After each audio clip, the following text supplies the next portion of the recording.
오늘 나오지 못한 주의 백성들 긍휼히 여겨주시고 온전한 이 믿음 가운데 서기를 원합니다.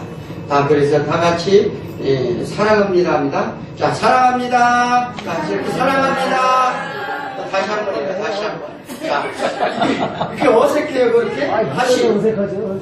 다시 한 번. 사랑합니다. 그래요. 이게 지금 우리 주의 백성들은 어떤 상황이 처해도 이걸 하셔야 돼요. 이 하나님의 백성들은 어떠한 상황과 어떠한 입장에 처해 있어도 하나님 다 뜻이 있어요. 그렇기 때문에 이 하나님께 감사하고 하나님께 연락하고 하나님께 드려지면 우리는 하나님께서 반드시 하나님이 우리를 우리가 있을 것, 가질 것, 이런 걸 하나님이 다 하셔요. 그런데 우리가 온전히 순종치 아니함으로 인해서 주의 백성들은 자기 자녀들을 하나님께서 어떻게 해요? 이게 훈련시키고 하나님께서 인도해 주심을 우리는 반드시 믿으시기 바랍니다.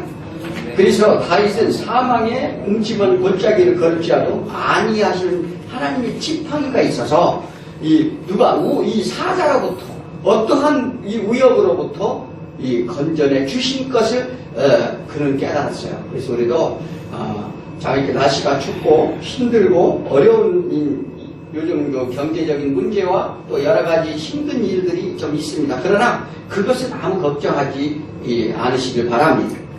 자, 오늘 제목은 지혜는 위로부터 온다는 제목을 가지고 은혜 나누기를 원합니다. 지혜는 어디서부터 온다고요? 위에서부터 온다라고요. 이 지혜는 땅의 것을 찾으면은요, 땅의 것으로는 절대 지혜가 오지 않는다는 사실입니다. 그러므로 하나님의 신령한 지혜의 복을 다 얻으시길 바랍니다. 자, 많은 사람들은 오래 살고 영생을 소망합니다. 참 이렇게 가면 무슨 매개체나 어디에 길거리나 어디를 가도 어떻게 해요? 우리가 참 오래 살기 위해서 어떤 장수에 좋은 물이 있다든지 좋은 공기를 마신다든지 아니면 또 건강을 위해서 많은 사람들이 좋은 약이 있다는 것을 이리저리 심산유곡을 해내기도 합니다. 근데 우리가 사는 동안 건강을 유지하는 것은 참 좋은 일이에요. 그리고 하나님께서는 우리의 이 육신의 건강의 문제를 가지고 하나님의 섭리와 뜻을 또 보여주기도 합니다. 그러나 우리가 영생을 위해 산실을 찾기도 이제 하기도 하고 영생을 위해 고행을 하는 사람들도 있어요. 그래서 가장 대표적인 인물이 뭡니까? 성철 스님 같은 분이죠. 이 3년간 눕지도 않았다 이렇게 얘기를 하는데 그 18년간은 철장을 쳐놓고 외부와 단절을 했어요. 그래서 그런 영생 극락을 바라기도 했는데 결국은 얻은 결론이 뭐냐면 나는 지옥으로 떨어지노라. 우리가 깨달은 게 뭐냐면 그거밖에 없어요. 그런데 하지만 죽음이란 필연적인 것이지 아무도 이걸 벗어나지 못합니다. 자, 우리가 안타까운 것은 뭐냐면 하나님 외에는 영생이 없다는 것을 우리는 믿으시기 바랍니다. 그래서 대답이 시원찮아요. 하나님 외에는 영생이 없죠. 확실히 믿으시죠? 네. 자, 그래서 이렇게 안타까운 현상은 우리 어디에 기인한 것인가 우리는 알아봐야 될 줄 믿습니다. 그래서 에베소서 1장 17절에 그렇게 말씀해요. 우리 주 예수 그리스도의 하나님 영광의 아버지께서 지혜와 계시 영을 너희에게 주사 하나님을 알게 하시고, 자, 하나님 아버지께서 지혜와 계시 영을 우리에게 주신대요. 우리에게 주셔가지고 하나님을 알게 하는 것이 그게 이제 우리의 가장 축복인데, 이 진정한 삶을 모르는 이유는 왜 그러냐면 하나님의 지혜와 계시 영이 없기 때문이다 이렇게 말합니다. 왜 이 세상 가운데 헤매느냐? 그것은 뭐냐면 하나님의 이 지혜와 계시 영이 우리가 받지 못하기 때문에 이 세상 가운데 방황한다 이렇게 말합니다. 그럼 계시 영이 뭐예요? 계시 영이 무엇이냐 보면 우리는 하나님의 계시 영은 하나님의 보내신 보혜사 성령님이라는 것입니다. 그러니까 우리 인생은 성령님이 조명하지 않고서는요, 내가 알 길이 없어요. 내일도 몰라요. 그런데 희한하게 성령님이 내 안에 모시면 하나님이 미리 예지예정 다 해주셔요. 그래서 갈 길을 밝혀주신다, 등불이 되신다 이렇게 말합니다. 그래서 내 생각, 내 뜻으로 가지 말고 성령님이 조명을 받아라 이렇게 말합니다. 이게 믿는 자의 가장 기본이에요. 그런데 우리 마음, 왜 성령님이 왜 마음속에 내가 없는가? 이것은 내 마음속에 흑암이 세력이 성령님을 외면한 까닭이라 이렇게 성경을 말합니다. 그래서 성령이 없으므로 하나님을 찾을 수도 없고 하나님을 알 수도 없게 가려져 있다 이렇게 말합니다. 그래서 예수 그리스도는 처음에 뭐예요? 이 세상을 창조하면서 빛으로 오셨어요. 먼저 빛으로 오셨는데 그 빛으로 오셨음에도 불구하고 우리는 그 어둠 속에 있는 자를 깨닫지 못하다 이렇게 말합니다. 그래서 요한복음 1장 5절에 빛이 어둠에 비치되 어둠이 깨닫지 못하더라 이렇게 이제 말씀하시죠. 그래서 예수님이 오셨는데 아무도 알아보지 못한 것은 어둠 때문이라 이렇게 말합니다. 그러니까 이 마음이 어두우면은요 예수님이 오셔도 이렇게 말씀을 전해도 마음에 들어오질 않아요. 그것은 내 문제예요. 다른 사람이 문제가 아니에요. 이 설교자가 물론 이 설교자가 설교를 뭐 잘못해서 뭐 말씀이 뭐 이런 게 아니고요. 이게 뭐냐면 이 하나님의 말씀이 내 안에 들어오지 못하는 것은 내 마음에 없다는 거예요. 그걸 반드시 아셔야 돼요. 그래서 어두움은 어떻게 해요? 하나님 말씀을 거부하게 돼 있어요. 그래서 우리 원래 모든 상태가 우리 상태가 이런 상태에 있는데 예수 앞에 나오기 전에는 다 이와 같았다 이렇게 말합니다.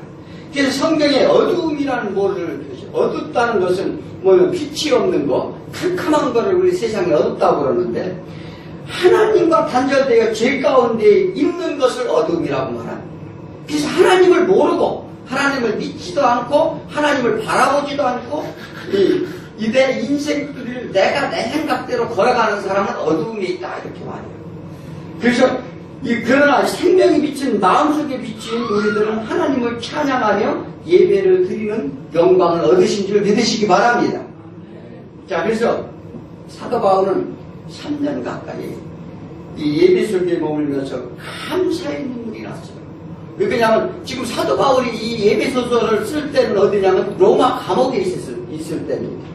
그런데 정말 그 교회를 생각하면 너무나도 감사의 눈물 나고 예배소 지역의 교회들을 바라볼 때마다 그는 어떻게 해요? 마치 어떤 그 여행자가 태산준역을 넘어서 심산유곡을 가는 것 같은 그러한 심정으로 이 서신서를 쓰는 것입니다. 우리가요 뭐냐면 다른 거 없어요. 그 영혼을 바라보면 정말 너무나도 안타까워요. 그래서 어떤 분은 장성한 분량의 믿음으로 선 분이다. 어떤 분은 막 수십 년을 신앙생활이라도 믿음이 들어가지 않는 사람이 있고 엉뚱하게 내 생각 내 뜻대로 이렇게 하는 사람이 있고 별 사람이 다 있어요. 그래서 뭐냐면 사도 바울은 에베소 교회에 한 3년 가까이 목회를 하면서 그들의 영혼들 한 사람 한 사람들이 다 생각이 났어요.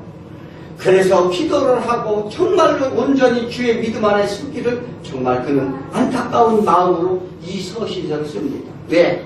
지금 이 에베소 교인들이 처음에 가르쳐준 십자가의 도를 가르쳐줬는데 십자가 예수 그리스도가 누구신지 그 십자가를 가르쳐줬는데 이상한 거짓 선지자들이 들어와가지고서 엉뚱한 걸 가르쳐 세상 원리를 가르치고 이 모든 것들 이렇게 해서 희석되게 됩니다. 그래서 그는 너무나도 안타까웠어요. 그래서 교회는 삼위일체 하나님을 삼위일체 하나님이 뭐예요? 삼위일체 하나님은 뭐냐면 성부, 성자, 성령님을 말합니다. 그러니까 하나님은 이 세상 창조와 모든 계획을 뜻하시고 계획하시고 예수 그리스도는 이제 성자 예수 그리스도는 이 땅에 오셔서 우리 죄를 대속해주고 하나님과 중보자가 되시러 오셨어요. 그래서 십자가에 돌아가신 거예요. 그리고 돌아가시고 하늘에 부활해서 올라가시고 난 다음에 성령님을 보냈어요. 그 믿음을 가질 수 있도록 도움을 주시는 분이 보니 성령님이에요. 그래서 우리 마음을 내 마음의 악한 뿌리들을 제거해주고 또 우리가 주의 아버지 영안이 열리게 하고 하나님을 바라볼 수 있게 하고 말씀이 하나님의 감동의 뜻을 믿게 하고 그리고 우리를 이끌어 가시는 분이 성령. 그래서 이 삼위의 하나님을 믿고 그 이름으로 축복함으로써 삼위 하나님이 하나인 것처럼 이제 그분들은 뭐냐면 세 분은 이 뭐냐면은 본질은 하나예요. 전부 하나님이신데 이 사역만 다르게 우리 인류를 위해 나타나신다는 것입니다. 자, 그러므로 그분들은 이 유기적인 관계에 있어 그분이 어떤 그 성령님이든 예수님이든 그러니까 다 하나님의 뜻 안에 똑같이 행하시는 분이에요. 그래서 이렇게 하나 된 것처럼 우리도 하나가 다 되라고 이렇게 말합니다. 그래서 이 서로 화합해한다는 것을 근거로 제시를 하는데 성도의 구원은 하나님이 예정한 것이라 이렇게 말합니다. 예정이 뭐예요? 이미 예정되어 있다는 거예요. 그래서 인간이 의지나 노력을 잃지 않는단 말합니다. 왜 그러냐면 하나님 나라는 이미 완성되어 있다는 사실을 아셔야 돼요. 그래서 이 시간과 공간이 사는 우리들은 뭐냐면 우리 인류의 역사를 통해서 하나님이 이 땅에 오셔서 하나씩 우리 조명에 보임으로써 우리가 믿음으로 어떻게 가는지 또 그 다음에 하나님의 구원의 역사가 어떻게 일어나는지를 성경을 통해서 알려주는 거예요. 그러나 이미 예를 들어 하나님이 예정하신 선택하신 주의 백성들은요 말을 잘 들어야 돼요. 왜 그러냐? 이 성경을 보면은요 이게 왜 이렇게 하나님은 하나님께 돌아오기를 자기 백성은요 언젠가는 돌아오기를 기다리고 계시는데 그 여러 가지 하나님은 방법을 쓰신다는 사실을 우리 믿으시기 바랍니다. 그래서 구원의 하늘에 속한 모든 신령한 복은 그리스도 안에서 온전히 누리게 하시려고 베푸신 사랑의 결과다 이렇게 성경은 말합니다.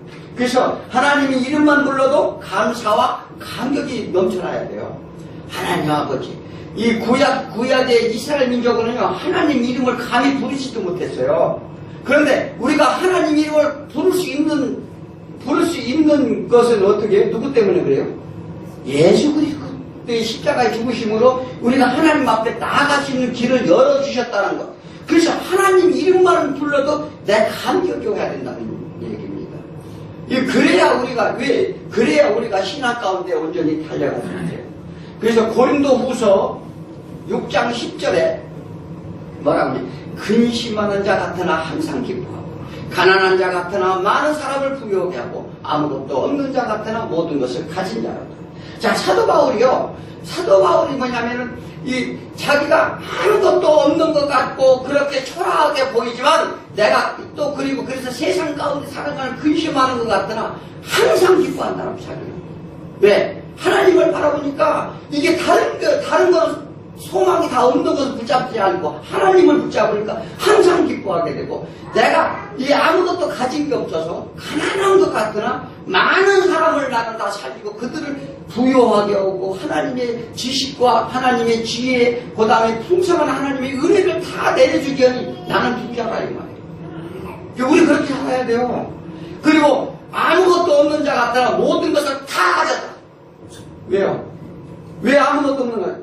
하나님을 따르고 믿는 사람은 이와 같아야 되는데 왜냐하면 진리 안에 자유한 그 이유는 하나님께 그 은혜로 말미암아 우리의 마음의 눈을 받여 그 소망이 무엇인지 알게 된다 이 말이에요.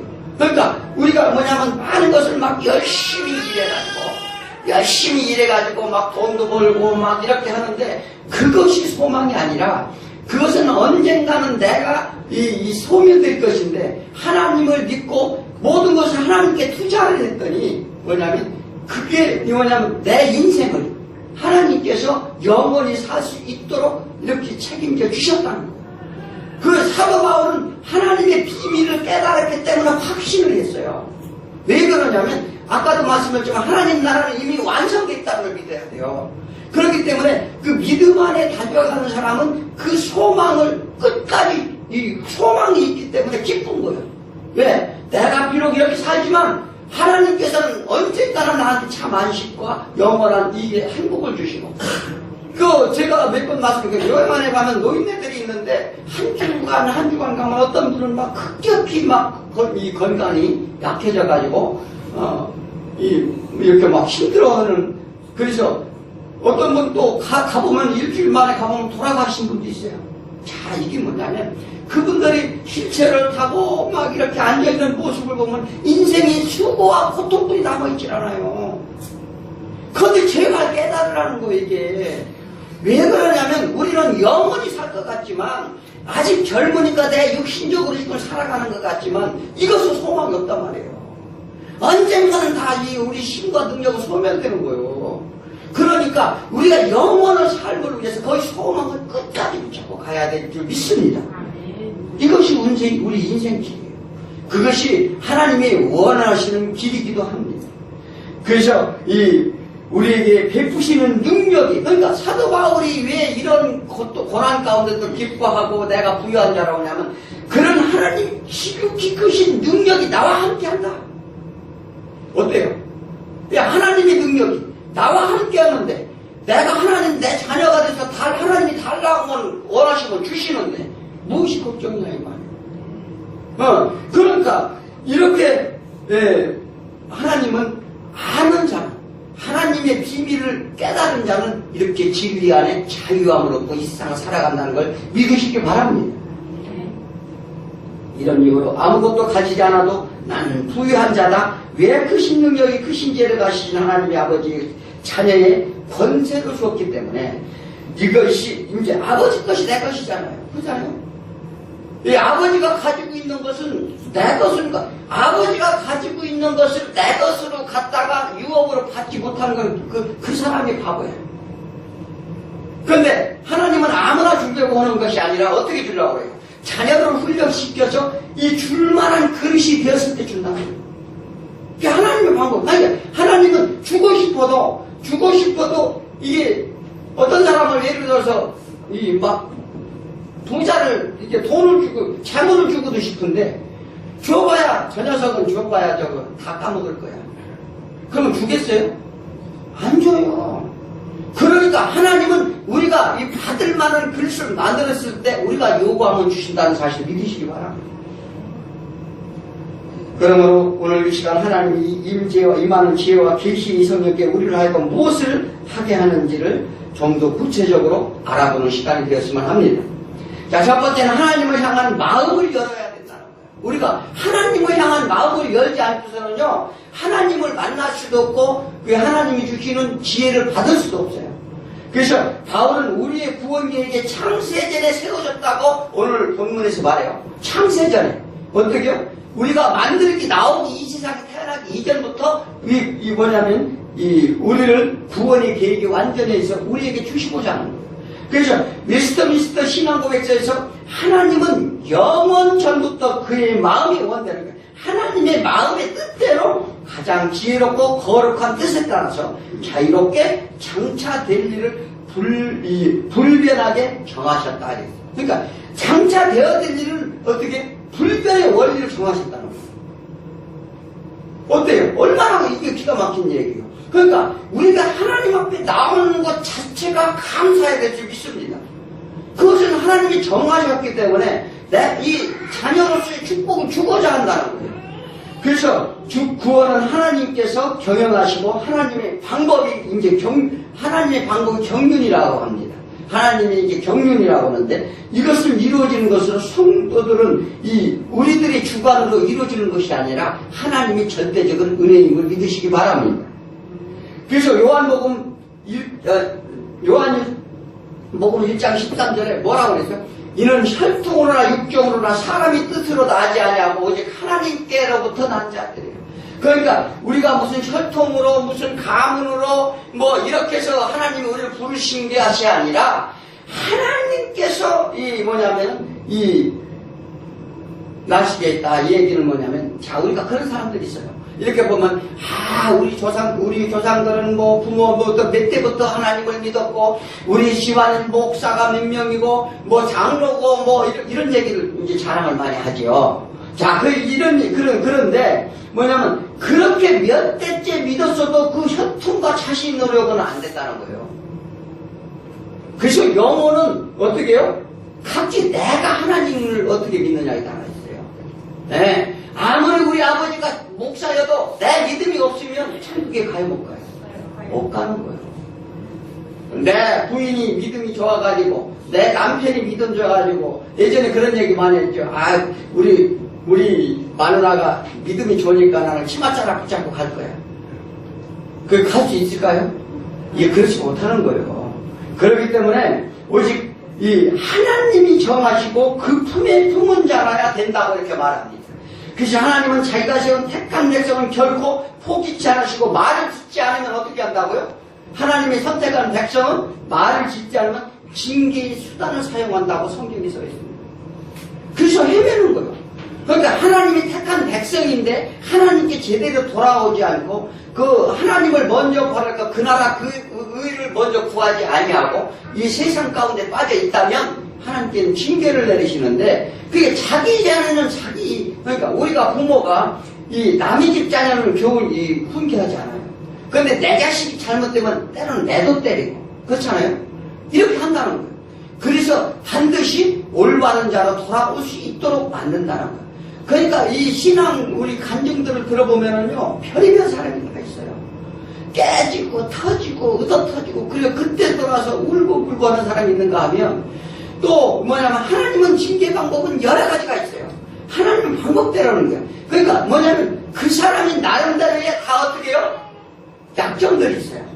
그래서 사단은 막 그거로 막 이끌고 가려고 하는데 하나님께서는 그 사단을 이용해서도 그 징계하시기도 해요. 그래서 구약을 보면 성경에서 뭐예요? 아수르나 바벨론이나 이런 그 나라들을 통해서 이스라엘을 막 공격하게 합니다. 왜? 말을 안 들으니까. 그게 성경에 다 나와 있잖아요. 그래서 뭐냐면 그래서 우리는 그러한 하나님이 그것을 왜 그래요? 그냥 덮어놓고 징계 좋아하는 사람이 어디 있어요? 그런 게 아니라 자기 온전한 백성으로 만들고자 하는 하나님의 은혜이길 믿습니다. 그래서 어떠한 환경과 여건이 오더라도요 다 하나님의 뜻이 있어요. 네? 그 뜻을 바라보는 자가 지혜로운 자다 이렇게 말합니다. 그래서 그 뜻이 무엇입니까? 누가 기도해야 돼요. 아십니까? 왜냐하면 어떤 환경이 있으면 왜냐하면 그 뜻이 무엇인지 기도할 때는 지혜와 계시의 영을 달라. 오늘 그 17절에서 말하죠. 기회와 계시 성령님 오셔서 이게 왜 그런지 무엇이 제가 잘못이 있습니까? 저는 무엇을 해야 됩니까? 이렇게 기도하라는 거예요. 그래서 성령님이 조명을 받으라 이렇게 말합니다. 인간은 하나님의 형상대로 지음받았습니다. 이렇게 하나님의 형상이라고 그러죠. 그것은 그 외적인 모습이 아니라 하나님의 닮은 이 내적 성품을 말하는데 인격을 말합니다. 그래서 이 형상이 망가졌다는 거예요. 왜요? 하나님을 말씀을 통해 그 인격을 다시 회복하시는 하나님이신데 하나님을 떠나서 우리 교만함으로 인해서 그 인격이 다 망가졌다는 거예요. 그래서 이 세상의 창조를 통해 만물의 섭리를 통해 하나님을 계시한다 이렇게 말합니다. 그래서 이것이 누구나 받는 일반 은총인데 그 예수님이 가다 그러죠. 열매 됐는데 무화과 나무가 입이 무성한지는 너희가 알지 않느냐. 그것은 알면서 어찌하여 너희는 하나님의 뜻을 모르느냐 이렇게 말합니다. 우리 마찬가지예요. 이게 정말 날마다 하나님이 계시해주고 알려준다고요. 그런데 우리가 미련해서 못 알아듣는 거예요. 하나님이 자녀로 부르신 우리에게 하나님을 알게 하기 위해 특별히 구별해 주셨다는 사실을 믿으시기 바랍니다. 자, 그럼 로마서 1장 9절에 뭐라고 얘기해요? 내가 그의 아들 보고만 해서 내 심령으로 섬기는 하나님이 나의 증인이 되시거니와 항상 내 기도에 쉬지 않고 너희를 말합니다. 그러니까 뭐냐면 내 심령으로 섬기는 하나님이 우리는 하나님이 기쁜 복음 위에 막 서로 기도해야 되는데 그래서 증인이 되라는 거예요. 그래서 내 항상 하나님이 나의 증인이 되는 믿음의 고백이 있어야 될 줄 믿습니다. 그러니까 내가 증인이 못되면 남을 다른 영혼을 해서도 기도 못해요. 내가 하나님을 확실히 믿고 하나님 일하시고 하나님 자녀심을 믿었다면 이 영혼을 위해 기도 안 할 수가 없어요. 그래서 로마서 1장 10절에 어떻게 하든지 이제 하나님의 뜻 안에서 너희에게 나아갈 좋을 길을 얻기를 구하는 거예요. 그러니까 어떻게 하든지 하나님의 뜻 안에서 나아갈 길을 좀 구하래요. 그런데 여기 어떻게 살고 있어요? 그냥 내 생각으로 빠져 살면 안 돼요. 하나님의 원하시는 뜻 안에서 우리는 살아가야 우리가 온전한 길로 갈 줄 믿습니다. 그래서 죄로 인해 하나님을 떠난 우리들에게 하나님이 알만한 것으로 다 보여주신다 이렇게 말합니다. 그런데도 왜 안 보일까? 아니 하나님이 알만한 것으로 세상 만물을 통해 하나님이 뜻을 다 보인다. 왜 우리가 안 보일까? 내 생각을 버리시기 바랍니다. 내 생각 제일 안 되는 거예요. 우리 인간들이 내 생각을 버릴 때 이게 되는데, 내가 약할 때 하나님의 능력이 나타나는데 내가 강하니까 나타나는 거예요. 막 다 자기 생각에 빠져있어요. 그러다 보니까 뭐 세상 지식, 세상 것 가지고 막 이렇게 산다, 이렇게 한다, 막 이렇게 여기에 빠져있으니까 안 되는 거예요. 그거 이게 하나님의 신령을 한번 은혜 한번 받아볼래요? 기가 막혀요. 내가 갈 길이 안 되는 거 다 알려줘요. 무슨 얘기 아십니까? 그런데 미련하게도 내가 해먹었다는 거예요. 그러니까 하나님의 조명을 받으라는 거예요. 그래서 영의 눈을 떠야 합니다. 이 성령의 조명을 받으시기 바랍니다. 그럼 나를 먼저 바라보게 된다는 거예요. 첫째, 내가 나를 먼저 바라봐야 될 줄 믿습니다. 이 보지 못하면 하나님을 영화롭게 할 수가 없어요. 그래서 로마서 1장 21절에 이렇게 말합니다. 하나님은 알되 하나님을 영화롭게 하지 아니하며 감사하지도 아니하고 오히려 그 생각에 허망하여지면 미련한 마음이 어두워졌나니. 그러니까 하나님을 바라보니까 미련한 마음을 어두워진대요. 그래서 뭐냐면 마음이 미련해져서 하나님을 떠나게 합니다. 그리고 이것이 타락의 죄로 인한 것이라 이렇게 말합니다.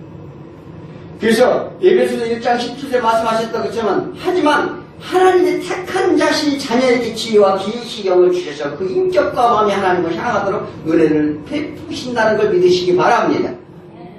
자, 사도 바울이 고백하죠. 이 세상 힘이 믿지 않는 자들의 마음을 혼미케 하여서 그리스도 영광의 빛을 비치지 못하게 한다 이렇게 말해요. 그러니까 뭐냐면 이 세상 힘이 뭐예요? 우상, 다 내가 가지고 바라는 거, 내가 목적하는 거, 이것이 이 세상 힘이 나를 이렇게 세상 것으로 미혹한다는 거예요. 이 세상 것으로 미혹해서 마음을 혼미하게 만든다. 이게 방황하도록 조장한다는 거예요. 그래서 그러므로 하나님 지혜와 계시 영이신 성령님을 찾고 구하고 두드리라. 그래야만 주실 것이요.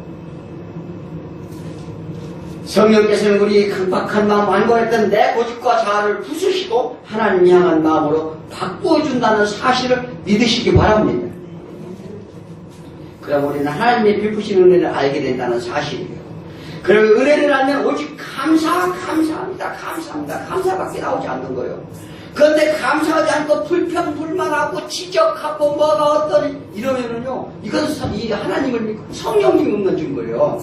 이 사람이라는 것은 말에 나오는 것만 알 수 있어요. 그래서 뭐라고요? 하나님께서 뭐라고 얘기해요? 네 뒤에 나오는 것이 더러운 게 아니라, 우리 뒤에 나오는 게 뭐예요? 음식 먹으면 뒤에 나오는 게 뭐예요? 그게 더러운 게 아니라 내 입에서 나오는 것이 더러운 겁니다. 이렇게 말합니다. 그래서 우리가 신앙은 마음을 다하고 성품을 다하고 힘을 다해 하나님 여호와를 사랑해라. 이것이 큰 계명이다 이렇게 말합니다. 이 자동으로 그렇게 된다는 거예요. 하나님을 바라보면 자동으로 그런 감사가 나오면 하나님을 사랑하게 된다는 거죠. 그러면 하나님께서는 지혜와 계시를 반드시 주신다는 약속입니다. 내 열심을 쉽게 지치고 불평과 불만이 생기지만 성령의 조명을 받으면 신나고 즐겁고 행복하고 남을 살리는 일을 해요. 다 덕이 되는 일이랍니다. 근데 이게 하나님이 이 영이 없고 그런 사람은요, 막 해치고 지적하고 막 손질르고 화내고 막 분내고 막 해트로 틀어놓고 막 누가 어떠니 어쩌니 이런 얘기 하게 돼 있어요. 사도 바울이 이와 같이 마음의 눈을 밝히시며 우리 부르신 목적과 소망이 무엇인지, 풍성히 주신 은혜가 무엇인지를 깨달으라고 말합니다. 그래서 하나님이 영원전부터 세운 계시를 아는 지혜와 계시를 아는 영이 힘이요 능력이요 그런 것을 하나님이 가진 자로 주신다는 약속을 믿으시기 바랍니다. 그리고 두 번째는 우리가 죄인임을 인정하라는 거예요. 자, 불신자들은 공통적으로 싫어하는 말이, 죄인이라고 하면 기분 좋아요, 안 좋아요? 당신 죄인이야? 그러면 기분이 안 좋습니다. 그래서 우리가 전도 나갔을 때 당신은 죄인이야 이렇게 할 수가 없어요. 싫어하니까. 왜 싫어할까? 첫째, 제 본질이 무엇인지 모르기 때문에 그렇습니다. 애가 무슨 어린이가 무슨 죄를 졌어요? 그래서 로마서 5장 12절에 보니까 이런 말씀이 있어요. 그러므로 한 사람으로 말미암아 죄가 세상에 들어오고 죄로 말미암아 사망이 들어왔나니 이와 같이 모든 사람이 죄를 지었으므로 사망이 모든 사람에게 이르느니라. 그러므로 이 세상은 의인은 없나니 하나도 없도다 이렇게 고백을 합니다. 그래서 이 세상의 모든 인류는 다 죄인이라는 거예요. 그게 이게 왜냐하면 하나님께서 하나님을 떠났기 때문에 그 죄인이라고 말합니다. 그래서 이 성경의 말씀은 알지도 깨닫지도 못하기 때문에 자기네들이 죄인이라고 하면은 거부하는 거예요. 그래서 세상 죄의 정의는 뭐예요? 법에 정한 벌을 받을 만한 비행 또는 행위를 하는 것. 이것이 이제 국어사전에 나오는 세상 죄에 대한 정의입니다. 그런데 이 법이 어떠한 벌을 받을 만한 나는 죄가 없다. 나는 이 세상 죄를 받으라. 그런데 사실 이제도 털면 우리가 다 이것도 죄 안 진 사람은 없어요. 요즘 TV를 보면요, 줄줄이 전부 무슨 죄가 있다고 줄줄이 막 잡혀갑니다. 왜 그래요? 모든 사람은 죄란 말을 싫어하는 이유는 그들이 죄가 악하다는 것을 다 알아요. 그런데 알면서도 싫어합니다. 자신을 드러내기 싫은 것인데 죄를 멈춰야 되는 게 싫어요. 내가 죄를 멈춰야 되는 게 싫다고요. 왜? 자신을 보이는 게 싫기 때문에. 그런데 우리는 이 죄라는 것은요, 이것을 자꾸 덮어버리고자 하니까 그 죄가 죄를 낳는 거예요. 네, 더 큰 죄를 가져가게 돼 있는 거예요. 자기가 어떤 유명한 인사가 되었는데 어떤 비리를 저질러서, 그런데 그게 폭로가 되면 만인들에게 실망을 줄까봐 더 큰 죄를 덮어가는 거예요. 그래서 죄가 어떻게 해요? 이제 사망을 낳게 됩니다. 그래서 이는 실로 어리석게 그지없다 이렇게 말합니다. 그래서 있는 그대로 고백하라는 거. 하나님께서 뭐라고 하죠? 내 있는 그대로 고백하라. 아무리 큰 죄를 지었더라도 내 앞에 드러내고 고백하면 내가 다 어떻게 해준다고요? 사해주겠다. 이렇게 약속하셨잖아요. 자, 이런 실로 우리가 하나님의 크신 은혜인 줄 믿으시기 바랍니다.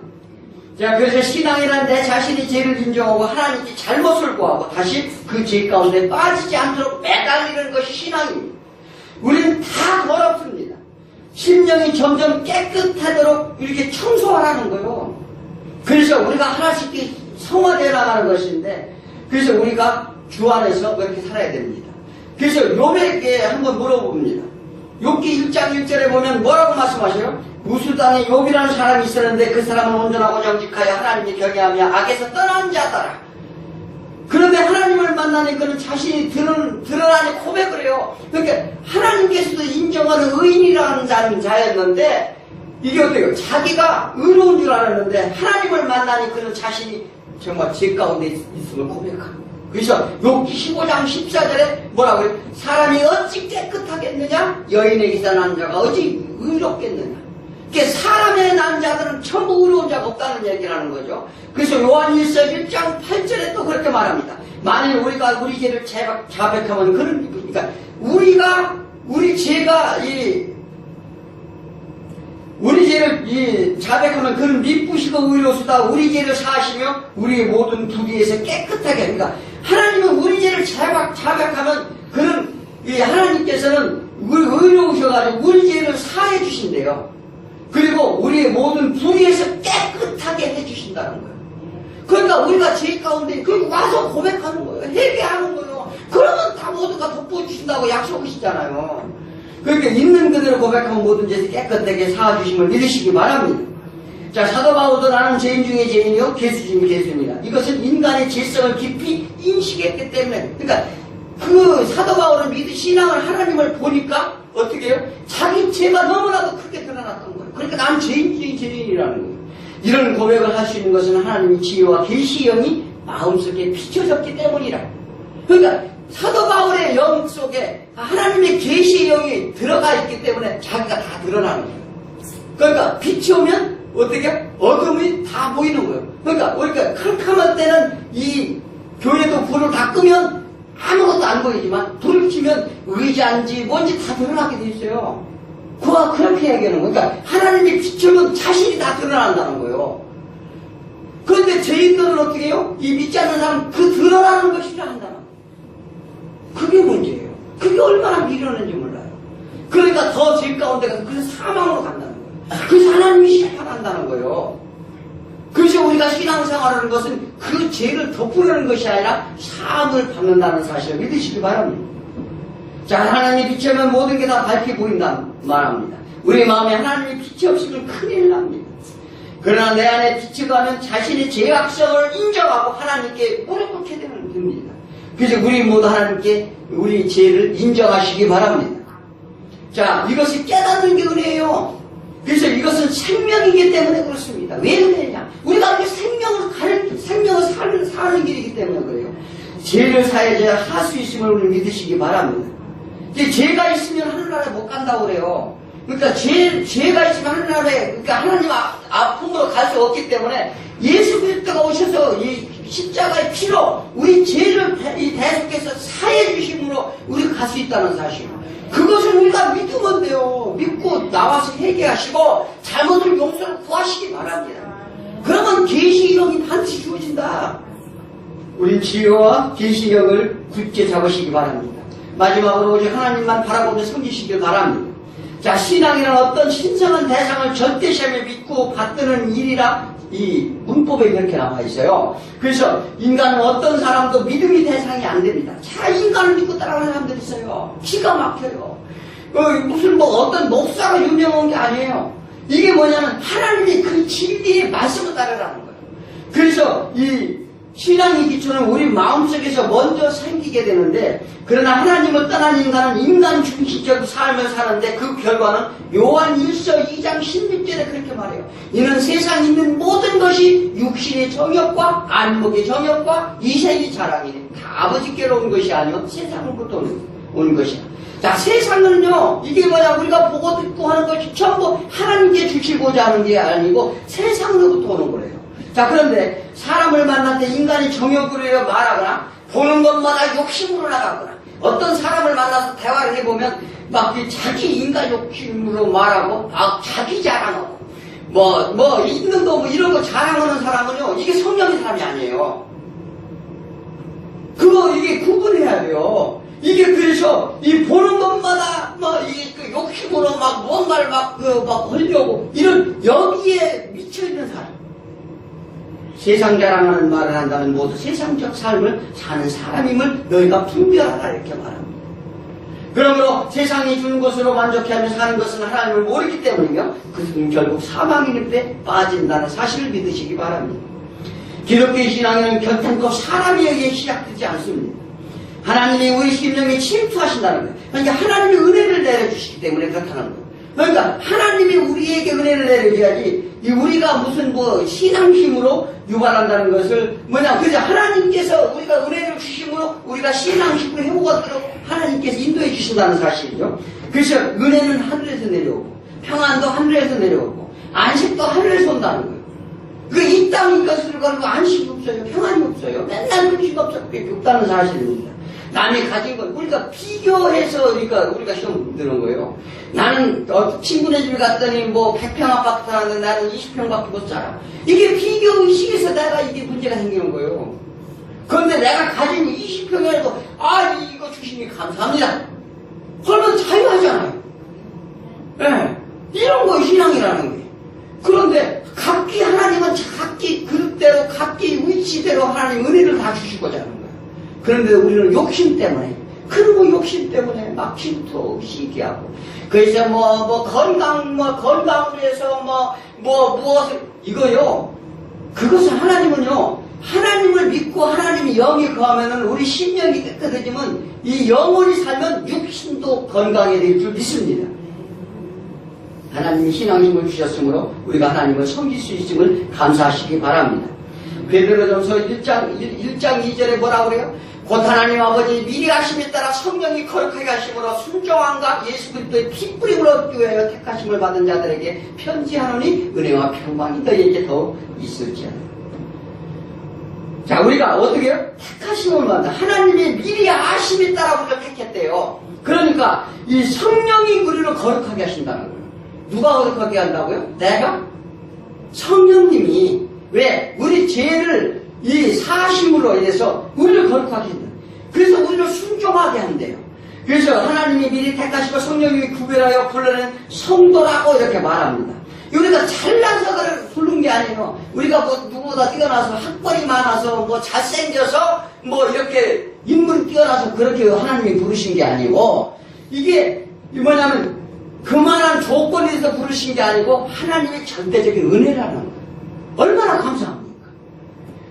이스라엘 민족에게 향하여 보세는 여호와께서 너희를 택하시고 너희를 새 풀무 애굽에서 인도하여 내사 자기 백성의 기업으로 삼으셨다 했습니다. 모든 신앙의 출발은 우리가 선택한 것이 아니요 하나님이 선택하여 불러내셨음을 믿으시기 바랍니다. 어디에서 우리 불러냈느냐? 우리 어디에서 불러냈다고요? 새 풀무불에서. 우리가 새 풀무불이니까 불 속에서 들어갈 수밖에 없는 우리를 거기서 건져내신다고 말하는 거예요. 그래서 자기 백성을 부에 내신 물 우리를 믿으시기 바랍니다. 이게 다니엘이 풀불이 있을 때 건져냈죠. 그게 뭘 보여주느냐면 그런 풀불에 있는 자를 건져내신다는 것을 보여주시는 거예요. 이 구원의 역사라고 말합니다. 요한복음 16장 16절에 뭐라고 그래요? 조금 있으면 너희가 나를 보지 못하겠고 조금 있으면 나를 보리라 하시니. 자, 우리가 예수님이 십자가에 지시고 여기 돌아가시고 부활하셨어요. 그런데 예수님 다시 온다 했어요. 다시 왔을 때 어떻게 될 거예요? 다시 오신다며. 자, 우리 모습 그대로를 나가야 되는데 과연 내가 어떤 모습으로 예수님께 보일 것인가? 그래서 열천의 비유를 합니다. 그렇잖아요. 그러니까 너희가 깨어있으라. 깨어있으라는 건 뭐예요? 성령님을 조명을 받아서 하나님 나라를 바라보고 있으라는 거예요. 그러면 내가 도적같이 그러니까 그런 자에게는 도적같이 오지 않는다는 얘기를 하잖아요. 그러니까 그런데 믿지 않고 깨어있지 않는 자들에게는 도적같이 온다는 거예요. 밤중에 올지 언제 올지 금방 지금 1시간 뒤에 올지 누나같이 1시간 뒤에 오시면 이게 준비하고 있으면 그러나 준비된 자는 어떻게 해요? 오시면 잘 오셨습니다. 어서 오십시오 이래야 되는데 벌써 오셨나요? 저 누가 그랬어요? 귀신 들린 자 그랬잖아요. 왜 벌써 오셨나요? 자, 이게요 성경을 그냥 말씀하시는 게 아니에요. 자, 그러므로 우리가 준비하시고 깨어있길 바랍니다.